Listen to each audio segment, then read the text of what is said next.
The bitter winds of December 1899 swept across the frozen plains of Illinois, carrying with them whispers that would chill the soul of any God-fearing man. Ashford was a community where everyone knew their neighbor's business, where the sound of church bells on Sunday morning was as certain as the sunrise, and where the Blackwood family had held sway over spiritual matters for 3 generations. Thomas Whitmore pulled his wool coat tighter as he stepped off the train at Ashford's modest station. The young reporter from the Chicago Tribune had traveled nearly 200 miles to investigate reports that had reached the city's newsrooms, reports of missing children and strange occurrences in this remote farming community. At 26, Thomas had built a reputation for uncovering stories that others deemed too dangerous or too bizarre to pursue. The station master, a weathered man named Henry Caldwell, eyed the stranger with suspicion. "You ain't from around here," he observed, his breath forming clouds in the frigid air. "Thomas Whitmore, Chicago Tribune," the reporter introduced himself, extending a gloved hand. "I'm here to write about your community." Caldwell's expression darkened. "Ain't nothing here worth writing about, mister. Just good Christian folk trying to make an honest living." He paused, glancing toward the distant tree line where a wooden steeple could be seen rising above the bare branches. "Though I'd advise you to keep clear of the old chapel if you know what's good for you." Thomas followed the man's gaze. Even from this distance, there was something unsettling about the structure. It seemed to absorb the pale winter light rather than reflect it, standing like a dark sentinel against the grey sky. "The Blackwood Chapel?" Thomas asked, having done his research before making the journey. Caldwell's face went pale. "How do you know about—" He stopped himself, shaking his head vigorously. "Listen here, young man. Ezekiel Blackwood is a man of God, and his family has served this community faithfully for decades. Whatever stories you've heard in the city, they're nothing but gossip and superstition." But Thomas could see the fear in the older man's eyes, the way his hands trembled as he spoke. This was not the reaction of a man defending his pastor out of loyalty. This was the reaction of a man terrified of speaking against him. The walk to Ashford's main street took Thomas through a landscape that seemed frozen in time. Modest farmhouses dotted the countryside, their windows glowing warmly with lamplight as families gathered for their evening meals. Smoke rose from chimneys in steady columns, and the sound of cattle lowing in distant barns created a peaceful rural symphony. Yet beneath this veneer of normalcy, Thomas sensed an undercurrent of tension. The few people he encountered on the road hurried past without making eye contact, their faces drawn and anxious. Children who should have been playing in the snow were nowhere to be seen, and more than once he noticed curtains twitching as unseen observers watched his progress through the town. The Ashford Inn stood at the center of the small community, a 2-story building with a wraparound porch and windows that promised warmth and comfort. Thomas pushed through the heavy wooden door, grateful to escape the biting wind. The innkeeper, a stout woman named Martha Henley, greeted him with the practiced smile of someone accustomed to travelers. "Welcome to Ashford, sir. I'm afraid we don't get many visitors this time of year." "Thomas Whitmore," he said, removing his hat and shaking the snow from his coat. "I'd like a room for several nights if you have one available." "Of course, Mr. Whitmore. Might I ask what brings you to our little town?" Thomas had learned long ago that honesty, delivered carefully, often yielded better results than deception. "I'm a reporter for the Chicago Tribune. I'm here to write about rural life in Illinois." Martha's smile faltered slightly. "A reporter? Well, I suppose that's interesting, though I'm not sure what you'll find here that would interest city folk. Sometimes the most compelling stories are found in the quietest places," Thomas replied diplomatically. As Martha led him upstairs to his room, Thomas couldn't help but notice the religious imagery that adorned the walls.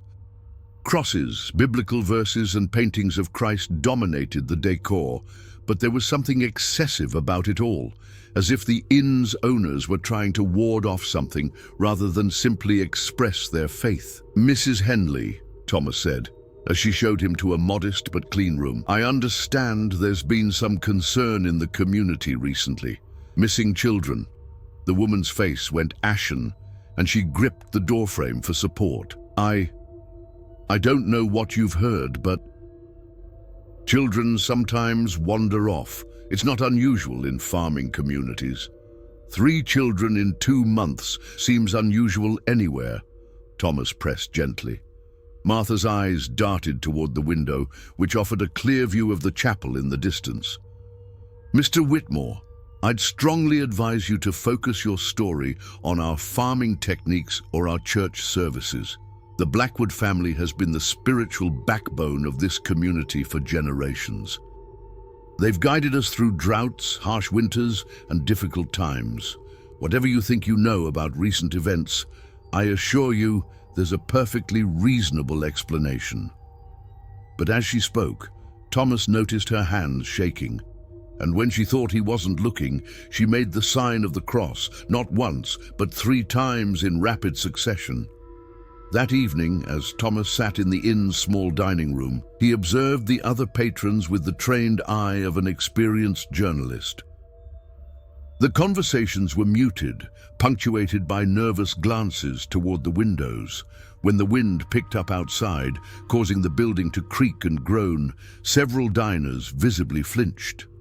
An elderly farmer named Jacob Morrison struck up a conversation with Thomas, perhaps emboldened by the whiskey he'd been nursing. "You're the reporter from Chicago, ain't you?" "That's right, Thomas Whitmore." Morrison leaned closer, his voice dropping to a whisper. "You want to know about the missing children? Start with the Hartwell boy. Little Samuel, only 8 years old, disappeared right from his own backyard while his mother was hanging laundry. She heard him playing 1 minute, and the next, he made a gesture indicating vanishing into thin air.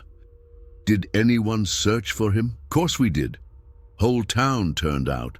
But here's the strange part. We found his footprints in the snow, leading straight toward the old chapel. But they stopped about 50 yards from the building, like he just flew away." Thomas felt a chill that had nothing to do with the winter weather. "What about the other children?" Morrison's face grew grave.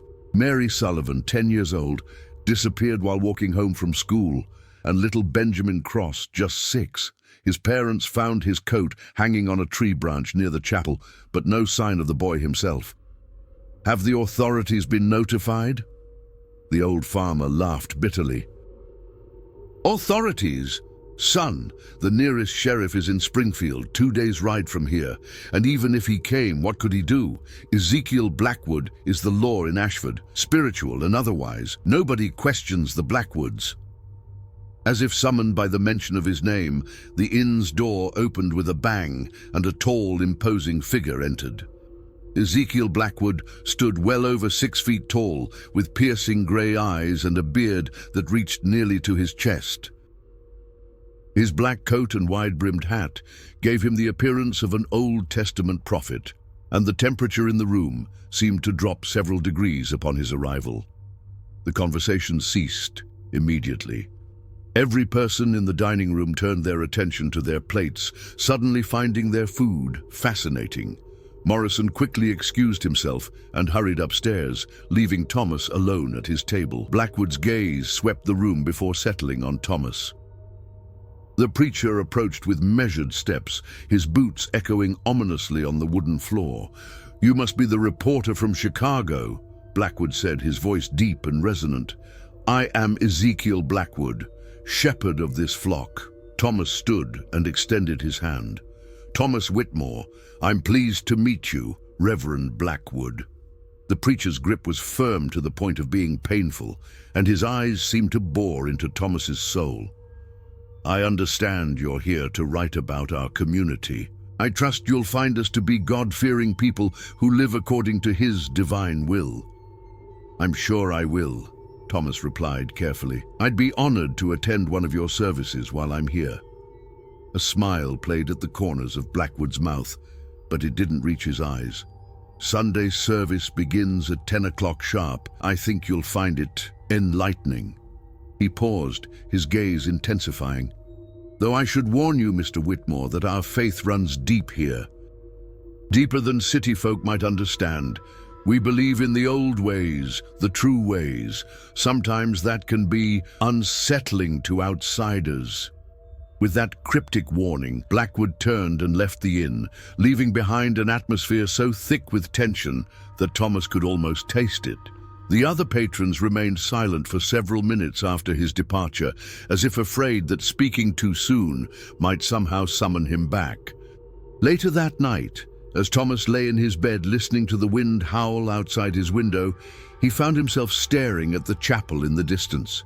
Even in the darkness, it seemed to emanate a presence that was both magnetic and repulsive. Faint lights flickered in its windows, and he could swear he heard the sound of singing carried on the wind, voices raised in harmony, but singing words he couldn't quite make out. As he finally drifted off to sleep, Thomas's last conscious thought was of the 3 missing children and the growing certainty that their disappearances were connected to the dark secrets hidden within the walls of the Blackwood chapel.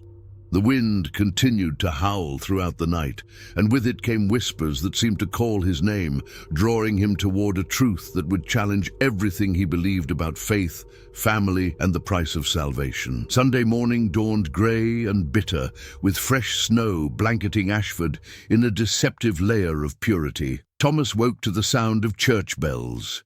Not the cheerful pealing he was accustomed to in Chicago, but a deep, resonant tolling that seemed to vibrate through his very bones. The bells of the Blackwood chapel called to the faithful with an authority that brooked no refusal. As Thomas dressed for the service, he noticed that the other guests at the inn were preparing with an almost ritualistic solemnity. Families gathered in the lobby, their faces grave and their voices hushed. Children clung to their parents' hands with an intensity that spoke of fear rather than mere obedience. Martha Henley approached him as he descended the stairs. "Mr. Whitmore, you'll be attending service this morning." "Yes, I'm looking forward to it." She studied his face carefully. "A word of advice, if I may. During the service, it's best to simply observe. Don't speak unless spoken to directly, and whatever you see or hear—" She paused, choosing her words carefully.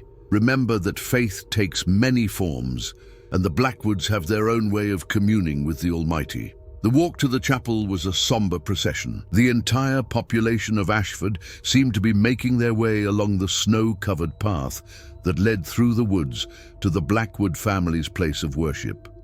Thomas fell in step with the crowd, noting how parents kept their children close, and how conversations died whenever they passed certain landmarks: a gnarled oak tree with symbols carved into its bark, a stone marker that bore no inscription but seemed to command reverence, and finally, the chapel itself. The building was older than Thomas had initially realized, its dark wood weathered by decades of harsh Illinois winters.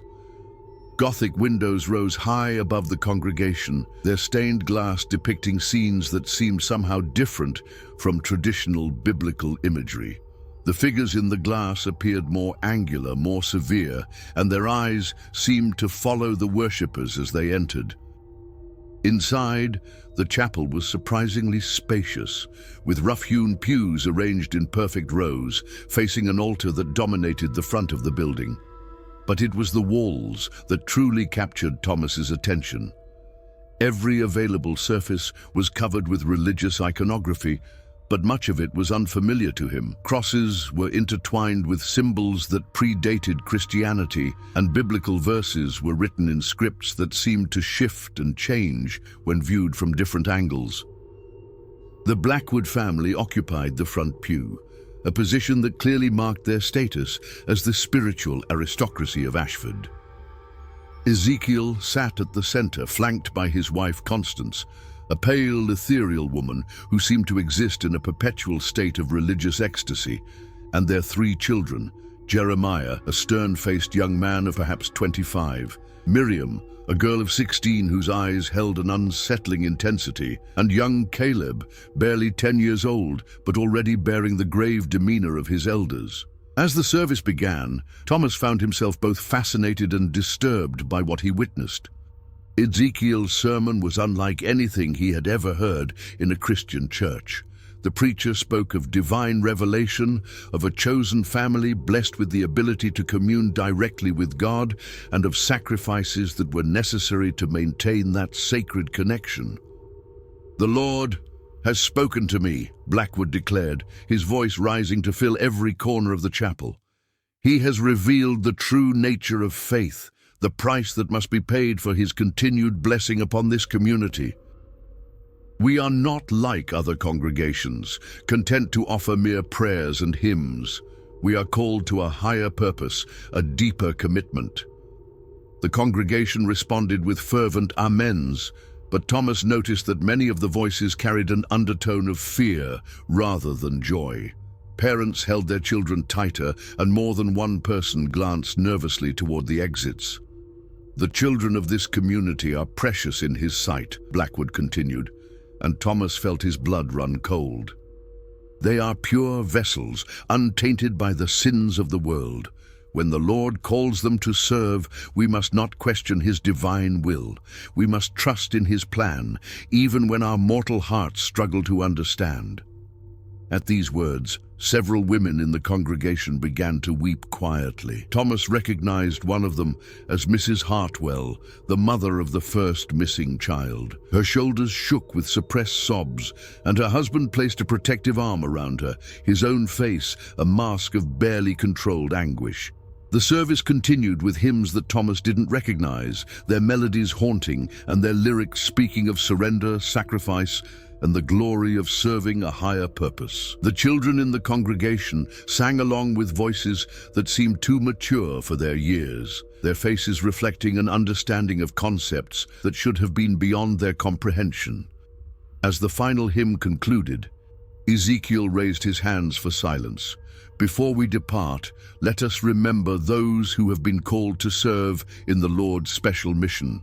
Samuel Hartwell, Mary Sullivan, and Benjamin Cross have been chosen for a purpose greater than our earthly understanding. Their families should rejoice, for their children walk now in the presence of the divine." The words hit the grieving parents like physical blows. Mrs. Hartwell collapsed against her husband, her quiet sobs becoming audible throughout the chapel. Mrs. Sullivan, a thin woman with prematurely grey hair, stared at the preacher with a mixture of horror and desperate hope. And Mr. Cross, a burly farmer with hands like ham hocks, clenched his fists so tightly that his knuckles went white. But none of them spoke. None of them challenged Blackwood's words or demanded answers about their missing children. The fear in their eyes was palpable, a terror so deep that it had paralyzed their ability to act. After the service, as the congregation filed out in the same solemn procession that had brought them to the chapel, Thomas lingered near the back, hoping to speak with some of the families affected by the disappearances. But his attempts at conversation were met with nervous glances and hurried excuses. It was as if the very act of discussing the missing children was forbidden. As Thomas finally prepared to leave, he felt a hand on his shoulder. He turned to find young Miriam Blackwood standing behind him, her dark eyes studying him with an intensity that was unnerving in someone so young. "You're the reporter," she said, her voice carrying the same authoritative tone as her father's. "Yes, I am. Thomas Whitmore. You want to know about the children?" It wasn't a question, and Thomas found himself nodding despite his better judgment. Miriam glanced around to ensure they weren't being overheard, then leaned closer. "They're not gone," she whispered. "They're chosen. Father says they're serving the Lord in a special way, helping to maintain the blessing that protects our family and our community." "What kind of blessing?" Thomas asked, his journalist's instincts overriding his growing unease. The girl's smile was both innocent and terrifying. "The kind that requires sacrifice. The kind that has kept the Blackwood family strong for 3 generations. The kind that ensures our prayers are always answered." Before Thomas could ask another question, Miriam turned and walked away, rejoining her family as they made their way toward a path that led deeper into the woods behind the chapel. Thomas watched them go, noting how they moved with the confidence of people who owned not just the building, but the very ground it stood upon. That afternoon, Thomas decided to explore the area around the chapel more thoroughly. The building sat in a clearing, surrounded by ancient oak trees, their bare branches creating a natural cathedral that seemed to amplify every sound. As he walked the perimeter, he discovered several disturbing details that had been hidden by the morning snow. The ground around the chapel was marked with symbols carved into stones and trees, symbols that predated any Christian iconography he recognized. Some appeared to be Celtic in origin, while others seemed to draw from even older traditions. They were arranged in patterns that suggested ritual significance, creating a complex web of meaning that surrounded the building like a protective barrier. More disturbing still were the small offerings he found scattered throughout the area. Dolls made from corn husks and twigs, their faces painted with expressions of serene acceptance. Flowers that had been carefully arranged in geometric patterns, now frozen and preserved by the winter cold, and most unsettling of all, children's belongings. A wooden toy horse, a small leather shoe, a hair ribbon, placed with deliberate care at the base of certain trees. As Thomas examined these offerings more closely, he heard the sound of approaching footsteps. He looked up to see Jeremiah Blackwood emerging from the woods, carrying an armload of firewood. The young man's expression was stern and unwelcoming. "You're trespassing on sacred ground," Jeremiah said, his voice carrying the same authoritative tone that seemed to run in the family. "I apologize," Thomas replied, straightening up. "I was simply admiring the architecture of the chapel. The chapel is for worship, not sightseeing, and the woods around it are consecrated for our family's use." Jeremiah's eyes narrowed as he noticed what Thomas had been examining. "Those offerings are placed by faithful members of our congregation, expressions of their devotion and gratitude for the Lord's continued blessing. Our family has been chosen to serve as intermediaries between this community and the divine. For 3 generations, the Blackwoods have ensured that Ashford prospers, that crops grow, that families remain healthy and strong. This requires dedication, sacrifice, and absolute faith." Thomas felt compelled to press further. "What kind of sacrifice?" Jeremiah's smile was cold and humorless. "The kind that city folk wouldn't understand. The kind that requires putting the needs of the community above individual desires. The kind that recognizes that some are called to serve in ways that transcend earthly concerns." The young man stepped closer, and Thomas could see the fervent intensity in his eyes, the same look he had seen in his sister and father. "Mr. Whitmore, I suggest you focus your story on the positive aspects of our community. The strong faith, the mutual support, the prosperity that comes from living according to God's will. Dwelling on temporary separations and misunderstandings will only cause unnecessary pain." Temporary separations. "The children who have been called to serve are not lost, Mr. Whitmore. They are fulfilling a higher purpose. Their families understand this, even if their grief makes it difficult to accept." As Jeremiah walked away, Thomas felt a chill that had nothing to do with the winter weather. The young man's words carried the conviction of absolute belief, but they also revealed a worldview that was fundamentally at odds with everything Thomas understood about family, community, and the value of human life. That evening, as Thomas sat in his room at the inn, he began to piece together the fragments of information he had gathered. The Blackwood family clearly wielded enormous influence over the community, an influence that went far beyond typical pastoral authority. The missing children were somehow connected to their religious practices, and the families affected seemed too terrified to seek help or demand answers. As he wrote in his journal, documenting everything he had observed, Thomas became aware of sounds drifting through his window, voices raised in song, coming from the direction of the chapel. He checked his pocket watch. It was nearly midnight, far too late for any normal religious service. Driven by journalistic curiosity and a growing sense of urgency, Thomas dressed quickly and made his way outside. The inn was silent, its other guests apparently asleep, but the singing continued to drift through the winter air. The voices were hauntingly beautiful, creating harmonies that seemed to resonate with something deep in his soul. Following the sound, Thomas made his way through the snow-covered streets toward the chapel. As he drew closer, he could see lights flickering in the windows, and the singing grew louder and more complex. But there was something unsettling about the melody, something that made his skin crawl even as it drew him forward. Hidden among the trees at the edge of the clearing, Thomas peered toward the chapel and felt his blood freeze. The building was indeed occupied, but not by the typical Sunday congregation. Figures in dark robes moved in and out of the structure, carrying objects that glinted in the lamplight, and the singing, the beautiful, terrible singing, was coming from voices that seemed too young to be participating in any midnight ritual. As Thomas watched in growing horror, he realized that he was witnessing something that went far beyond unconventional religious practices. The Blackwood family's blessing came with a price that was being paid by the most innocent members of the community, and the truth behind the missing children was more terrible than he had ever imagined.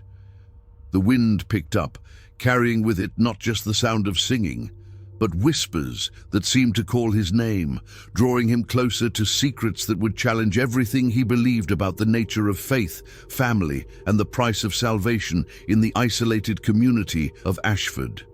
Thomas spent the remainder of that sleepless night documenting everything he had witnessed, his hands trembling as he wrote by candlelight. The haunting melodies from the chapel had continued until nearly dawn, accompanied by sounds that defied rational explanation, children's laughter that carried an otherworldly quality, and adult voices chanting in languages that predated English by centuries. When morning came, Thomas found the inn unusually quiet. Martha Henley moved about her duties with the mechanical precision of someone trying to maintain normalcy in the face of unspeakable knowledge. The few other guests spoke in whispers, if they spoke at all, and more than once Thomas caught them staring at him with expressions that mixed pity with fear. "Mrs. Henley," Thomas said as she served him breakfast, "I couldn't help but notice there was some kind of gathering at the chapel last night." The woman's face went pale, and she nearly dropped the plate she was carrying. "I'm sure I don't know what you mean, Mr. Whitmore. The chapel is used only for Sunday services and special occasions." "What kind of special occasions?" Martha's hands shook as she set down his coffee. "Mr. Whitmore, I think it would be best if you concluded your business here and returned to Chicago. Ashford is a quiet community, and we prefer to keep our affairs private." But Thomas had come too far to turn back now.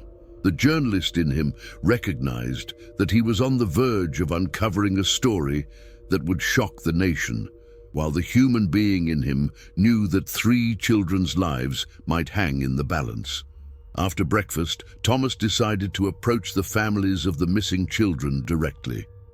If the community leaders wouldn't provide answers, perhaps the grieving parents would be willing to share what they knew.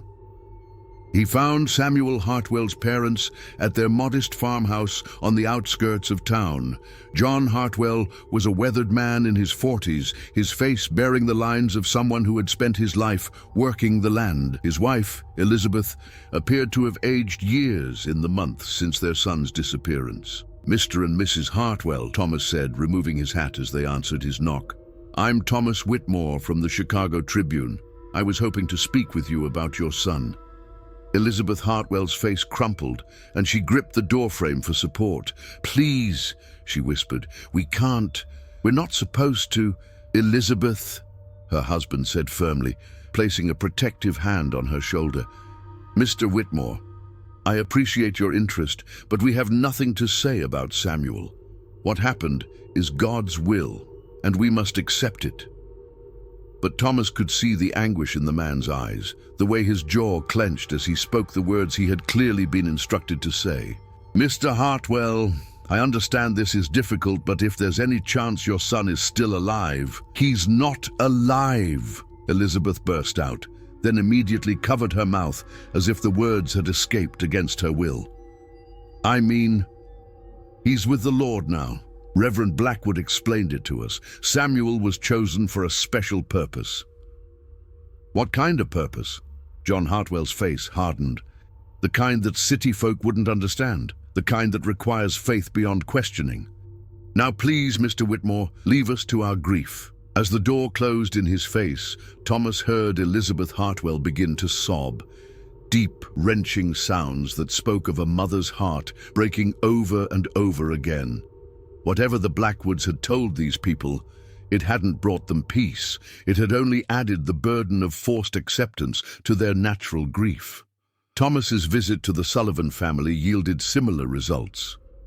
Mary Sullivan's parents spoke in the same rehearsed phrases about God's will and special purposes, but their eyes told a different story. Mrs. Sullivan, in particular, seemed to be barely holding on to her sanity.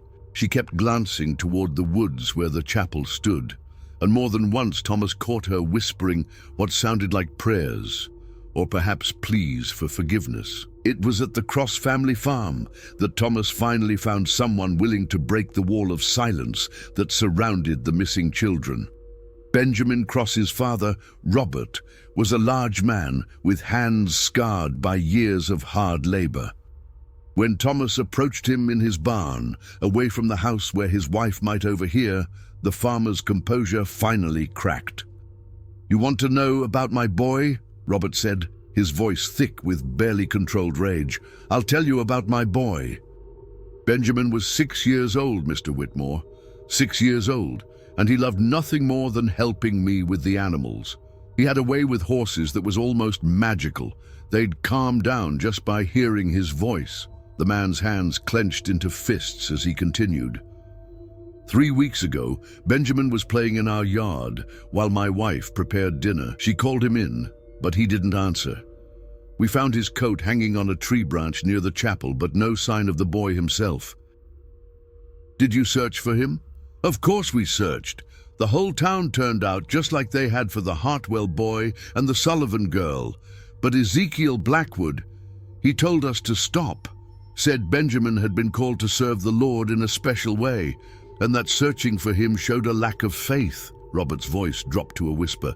"But I kept looking, Mr. Whitmore. Every night for 2 weeks I searched those woods, and I found things that no Christian man should have to see." "What kind of things?" The farmer glanced around nervously, as if afraid they might be overheard, even in the privacy of his own barn. "Symbols carved into trees. Circles of stones arranged in patterns that hurt your eyes to look at. And beneath the chapel, there's something beneath the chapel, Mr. Whitmore. I could hear sounds coming from underground, children's voices, but not right, not natural."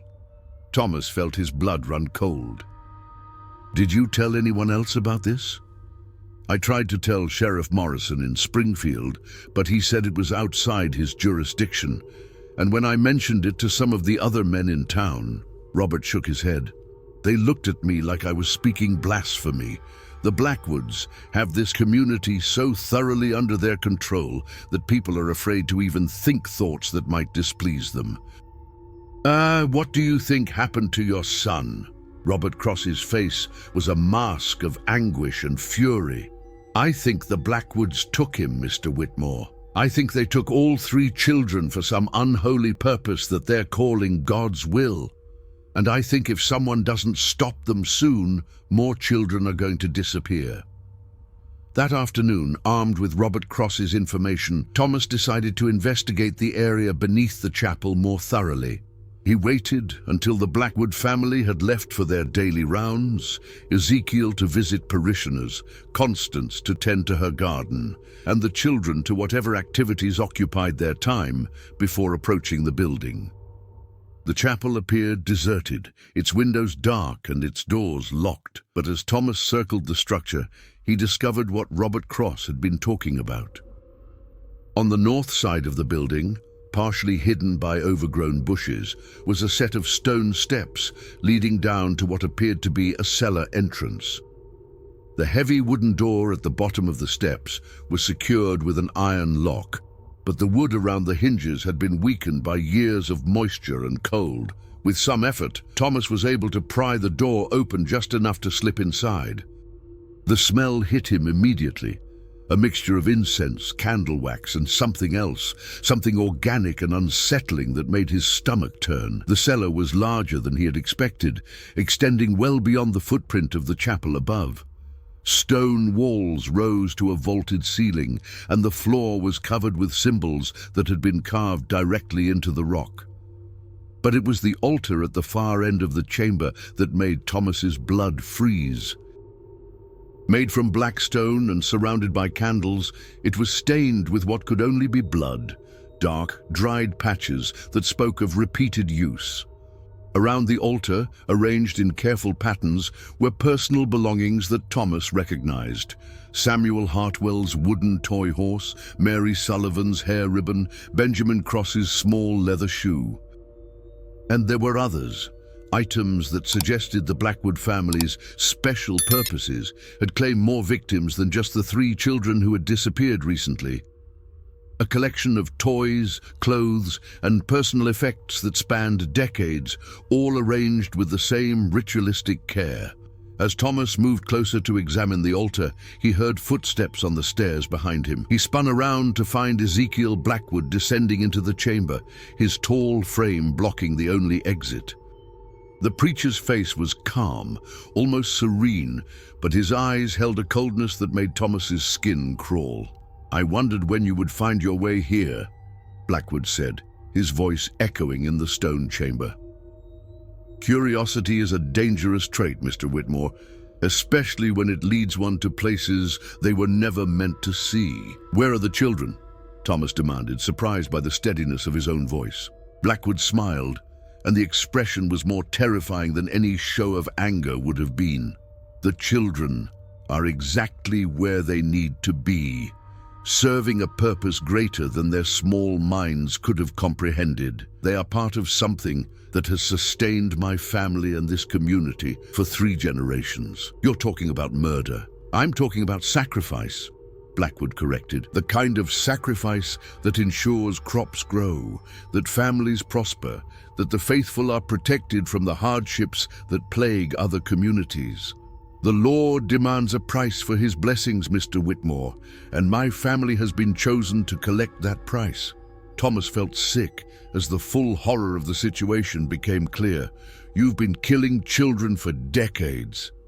"I've been ensuring the survival and prosperity of this community for decades," Blackwood replied.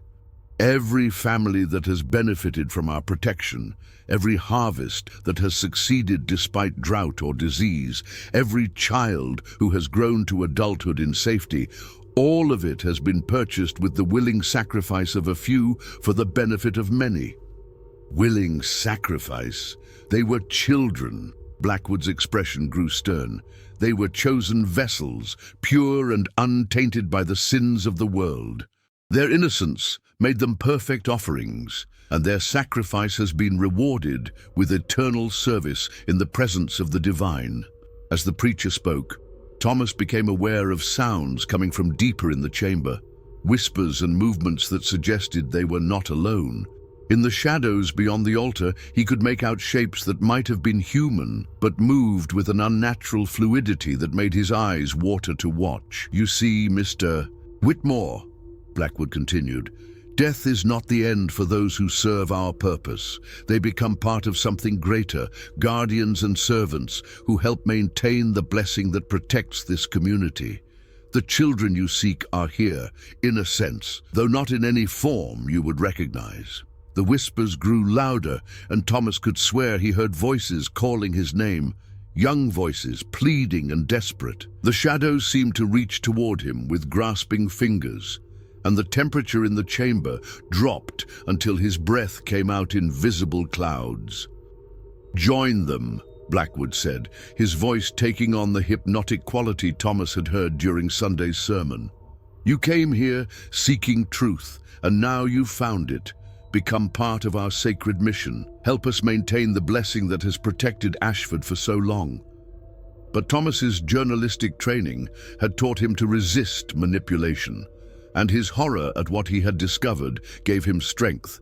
Instead of succumbing to Blackwood's influence, he lunged toward the stairs, pushing past the surprised preacher and racing toward the surface.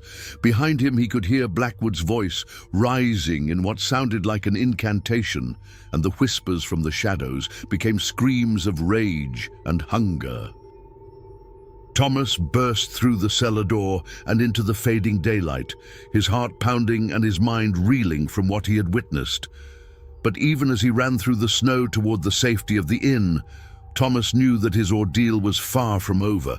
He had uncovered the truth about the missing children, but he was now trapped in a community where that truth was protected by generations of fear, complicity, and supernatural forces that defied rational explanation.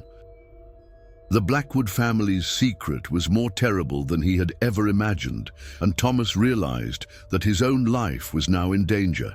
The question was no longer whether he could expose their crimes, but whether he could survive long enough to get word to the outside world. As night fell over Ashford, Thomas prepared for what might be his final confrontation with the forces that had turned a quiet farming community into a place where children's lives were sacrificed to maintain an unholy bargain with powers that should never have been awakened. Thomas burst through the doors of the Ashford Inn like a man fleeing the very depths of hell, his face pale and his clothes disheveled from his desperate flight through the snow. Martha Henley looked up from her evening duties, and the color drained from her face when she saw his condition. "Mr. Whitmore, what on earth—" "I need to send a telegram immediately," Thomas gasped, struggling to catch his breath. "To the authorities in Springfield, to my editor in Chicago, the children. I know what happened to the children." Martha's expression shifted from concern to terror. She glanced nervously toward the windows, as if expecting to see figures emerging from the darkness. "Mr. Whitmore, please, you must calm yourself. Whatever you think you've discovered—" "I've discovered that Ezekiel Blackwood is a murderer," Thomas said, his voice carrying throughout the inn's common room. "He and his family have been killing children for decades, using them in some kind of ritual sacrifice. The missing children aren't missing, they're dead." The few other guests in the common room fell silent, their faces reflecting a mixture of horror and fear. An elderly traveling salesman named Peterson slowly set down his newspaper, while a young couple who had arrived that afternoon clutched each other's hands with white-knuckled intensity. "You don't understand," Martha whispered, moving closer to Thomas. You can't say such things, not here, not about the Blackwoods." "Why not?" "Because they'll kill me too." Before Martha could answer, the inn's front door opened with a bang that made everyone in the room jump. Jeremiah Blackwood entered, followed by his younger brother Caleb, and three men Thomas recognized as prominent members of the community, including Jacob Morrison, the farmer who had spoken to him about the missing children just days earlier. "Mr. Whitmore," Jeremiah said, his voice carrying the same authoritative tone as his father's, "I understand you've been spreading disturbing rumors about my family." Thomas straightened, drawing on reserves of courage he didn't know he possessed. "They're not rumors. I've seen the chamber beneath your chapel. I've seen the altar, the bloodstains, the children's belongings arranged like trophies." Morrison stepped forward, his face twisted with an expression that mixed shame with desperation. "You don't know what you're talking about, city man. The Blackwoods have protected this community for generations. Without their guidance, we'd all be lost." "Their guidance?" Thomas stared at the farmer in disbelief.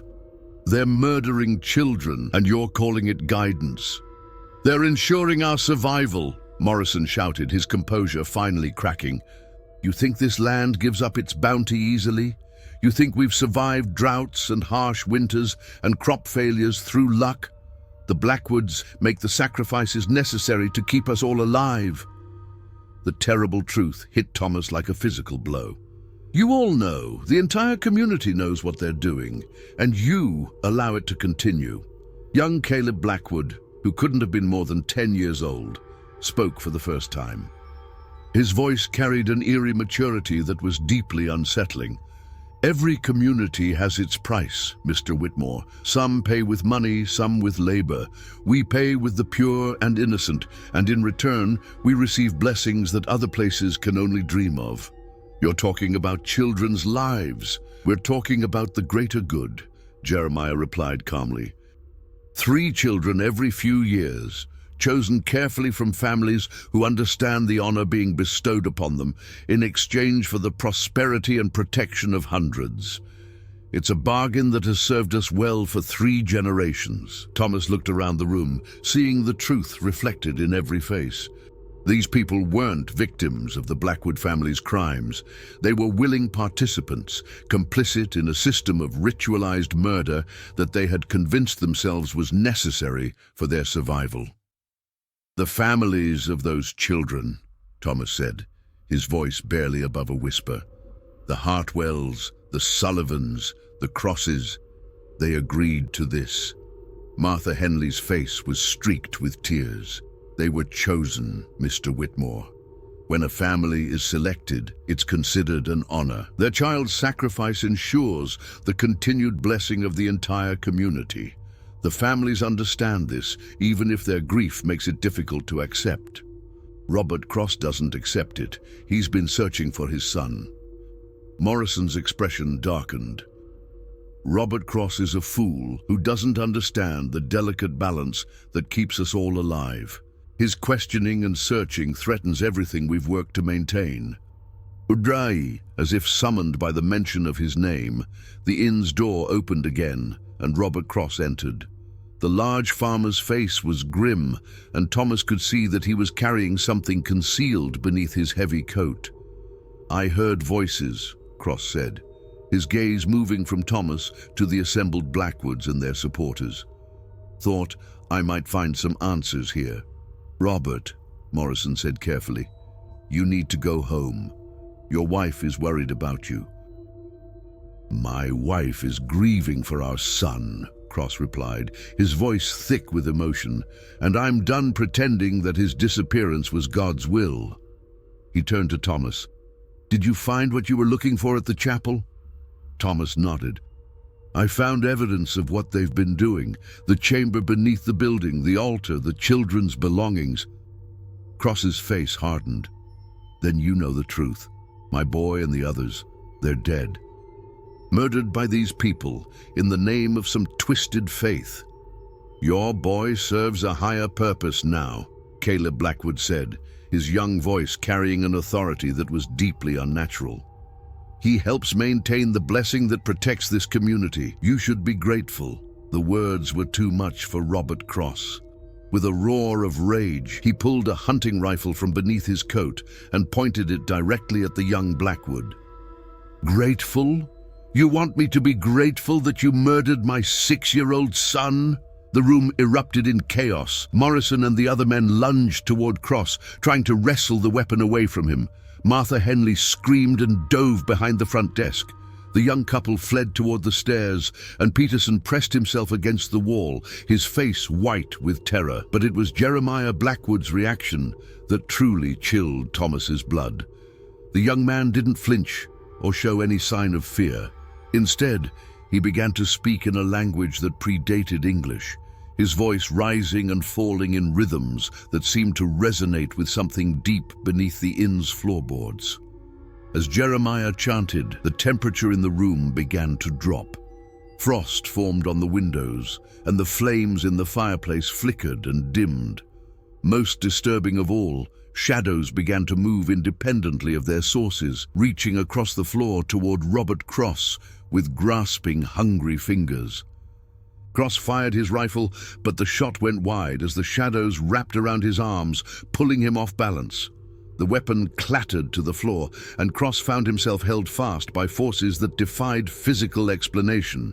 "You see, Mr. Cross," Jeremiah said, his voice now carrying harmonics that hurt to hear, "the blessing that protects this community comes with certain enforcement mechanisms.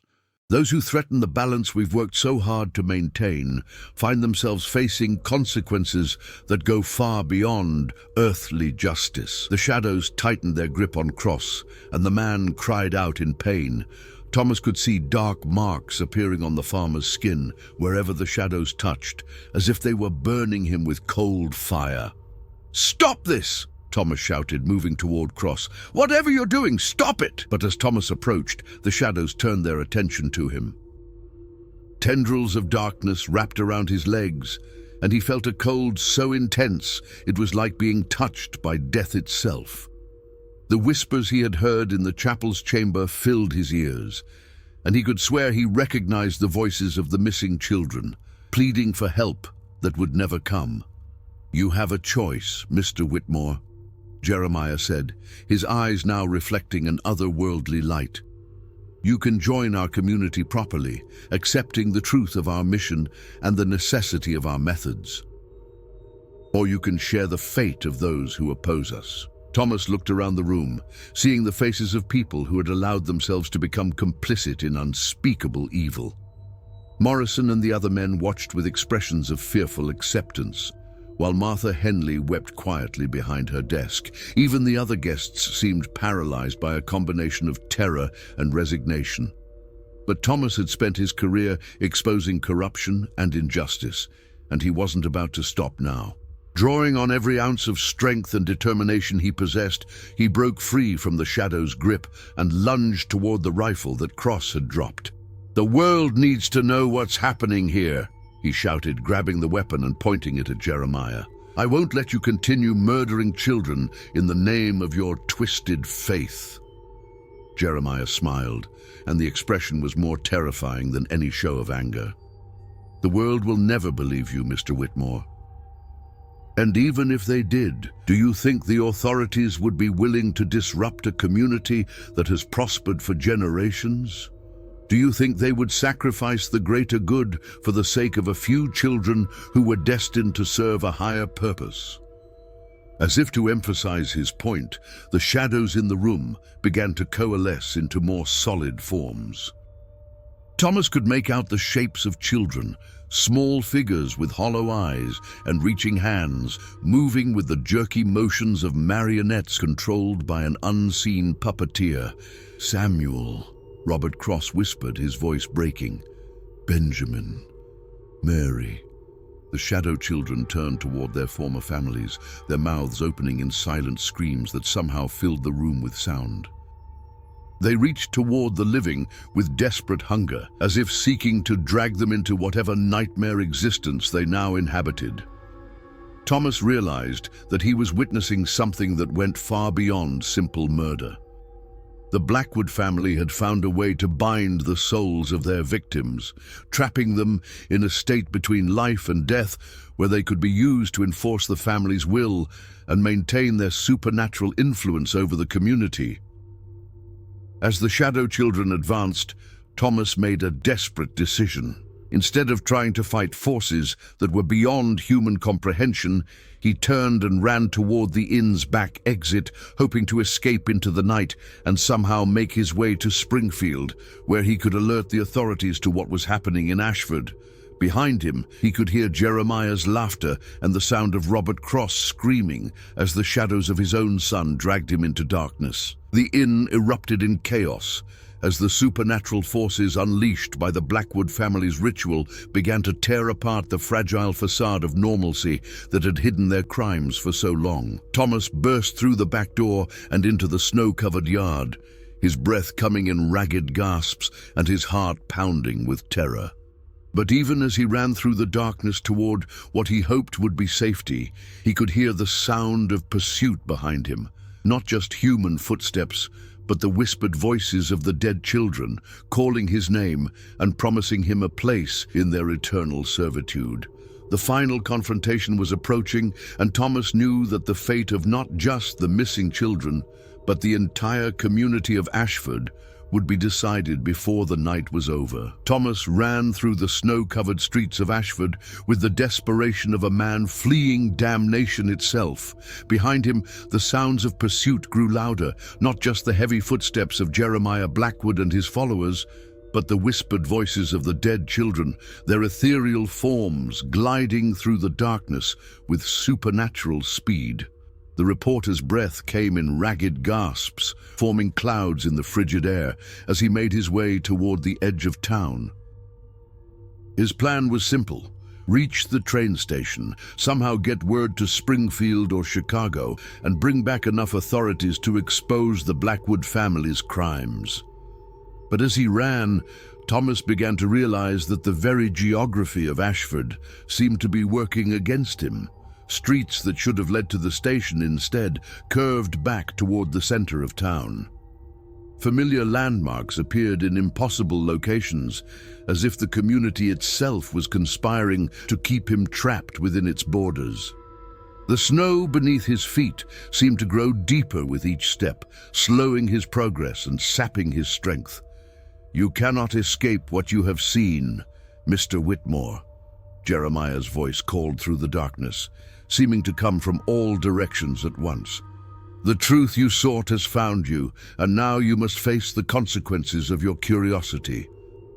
Thomas ducked behind a farmhouse, pressing his back against the cold wooden siding as he tried to catch his breath and plan his next move. Through the windows, he could see the family inside, parents and children huddled together around their fireplace, their faces reflecting the same mixture of fear and resignation he had seen throughout the community. As he watched, the father of the family looked directly at him through the glass, their eyes meeting for a moment that seemed to stretch into eternity. The man's expression was one of profound sadness, and he slowly shook his head as if to say that there was no escape from the fate that awaited all who opposed the Blackwood family's will. Thomas forced himself to move, leaving the false sanctuary of the farmhouse and continuing his desperate flight through the snow.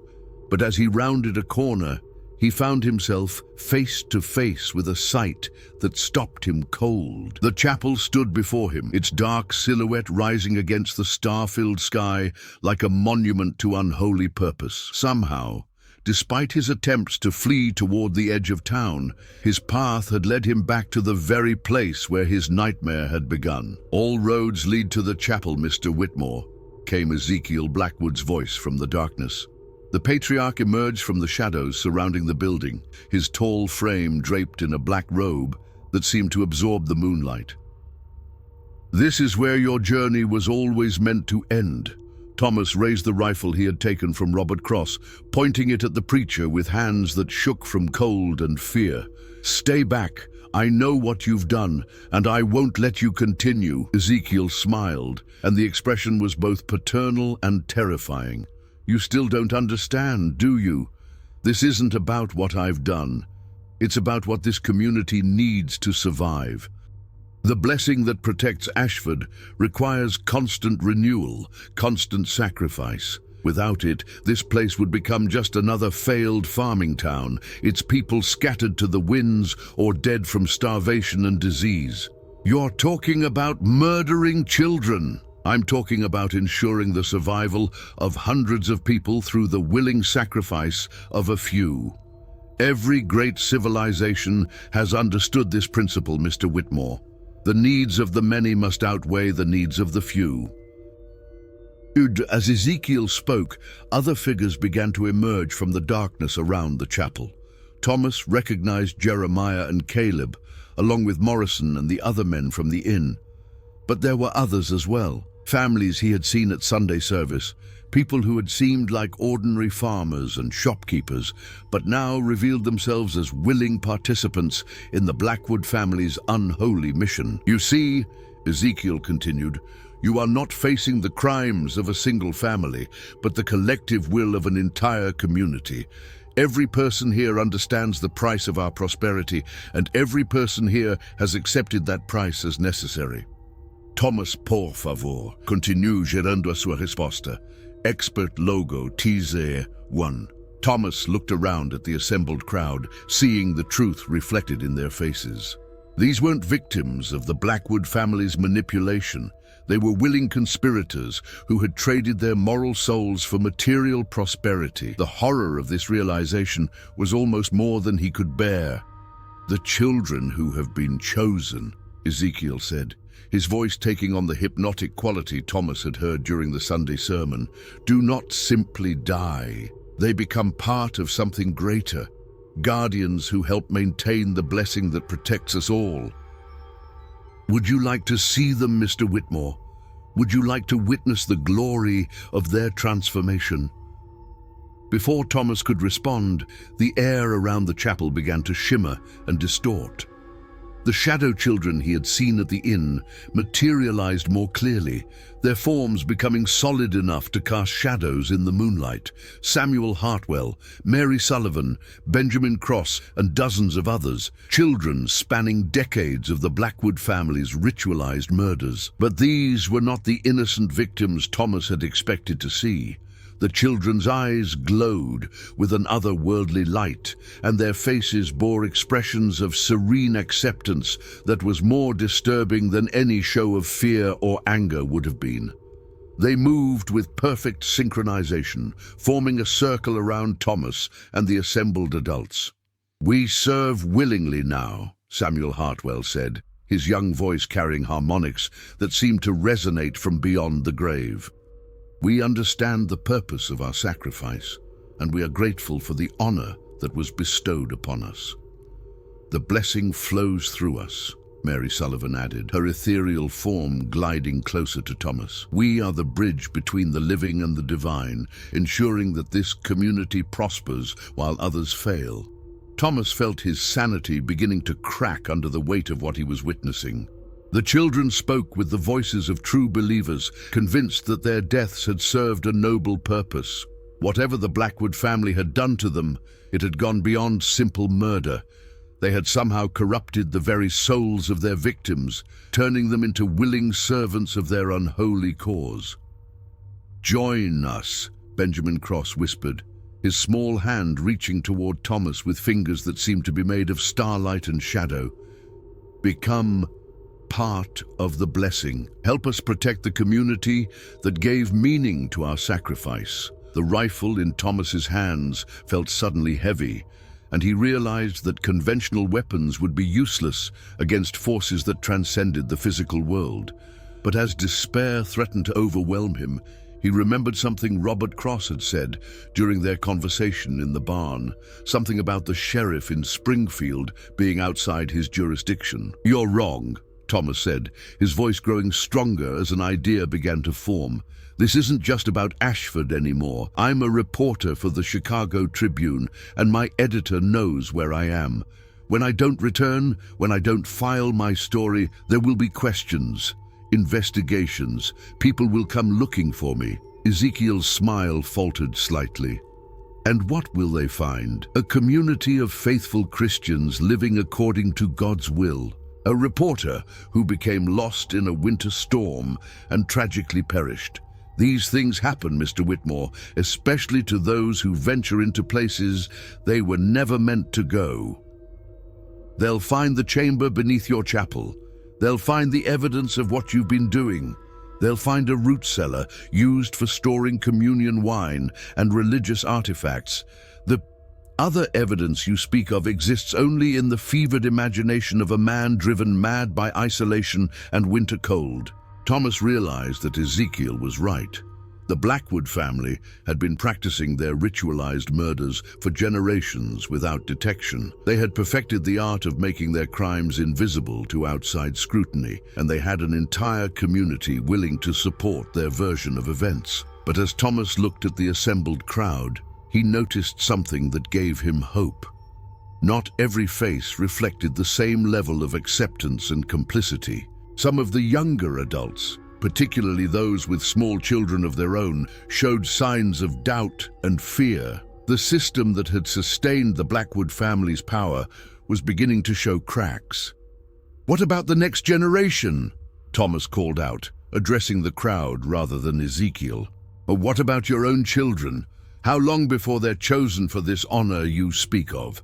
How long before you have to watch your own sons and daughters disappear into that chamber beneath the chapel? A murmur ran through the assembled crowd, and Thomas could see his words hitting their mark. Parents instinctively moved closer to their children, and more than one person glanced nervously toward the Blackwood family. "The selection process is guided by divine will," Jeremiah said quickly, but Thomas could hear a note of uncertainty in his voice. "Those who are chosen are always from families who understand the honor being bestowed upon them." "Like the Cross family understood," Thomas pressed. "Like Robert Cross, who spent weeks searching for his son and finally tried to kill you tonight. Is that the kind of understanding you're talking about?" "Robert Cross was a fool who couldn't see beyond his own selfish grief," Caleb Blackwood said, his young voice carrying an authority that was deeply unnatural. He failed to understand that his son's sacrifice was necessary for the greater good, but Thomas could see that his words were having an effect. Several families were beginning to back away from the circle, their faces reflecting growing doubt about the system they had supported for so long. The absolute unity that had sustained the Blackwood family's power was beginning to fracture. Ezekiel seemed to sense the shift in the crowd's mood. His expression hardened, and he raised his hands in a gesture that Thomas recognized from the Sunday service. "Enough. The time for discussion has passed. Mr. Whitmore has seen too much, learned too much. He must join the children in their eternal service, and his sacrifice will renew the blessing that protects us all." The shadow children began to move closer, their ethereal forms reaching toward Thomas with hands that promised a fate worse than death. But as they approached, something unexpected happened. Several of the living children in the crowd, boys and girls who couldn't have been more than 10 or 12 years old, began to cry out in fear and confusion. "Mama! I don't want to be chosen!" a young girl screamed, clinging to her mother's skirts. "I don't want to go to the chapel. Papa, please don't let them take me!" a boy called out, his voice breaking with terror. The parents' protective instincts overrode their fear of the Blackwood family. Mothers gathered their children close, while fathers stepped forward to form a barrier between their families and the approaching shadow children. The crowd that had seemed so unified in its support of the ritualized murders was suddenly divided, with family loyalty trumping community obligation. "You see," Thomas called out, seizing the moment, "this is what your blessing really costs. Not just the children who have already been murdered, but the terror of every parent who wonders if their child will be next. Is your prosperity really worth living in constant fear?" "Silence!" Ezekiel roared, his voice carrying supernatural authority. "The blessing must be maintained. The sacrifice must continue. Those who oppose the divine shall face the consequences of their defiance." But even as the preacher spoke, Thomas could see that his absolute control over the community was slipping. Too many people had been forced to confront the true cost of their prosperity, and too many parents had been reminded that their own children were potential victims of the system they supported. The shadow children, sensing the growing discord among the living, began to wail with voices that carried across the winter landscape like the cries of the damned. Their forms became less solid, flickering between visibility and transparency, as if the doubt and fear of the community was weakening their connection to the physical world. Thomas realized that this was his chance, perhaps his only chance, to break the cycle of murder and complicity that had sustained the Blackwood family's power for 3 generations. But to do so, he would have to convince an entire community to abandon the system that had brought them prosperity, even if that system was built on the blood of innocent children. "You have a choice," Thomas said, his voice carrying across the crowd. "You can continue to support this family's crimes, knowing that your own children might be next, or you can stand up to them here and now and end this nightmare once and for all." The moment stretched into eternity as the people of Ashford faced the most important decision of their lives.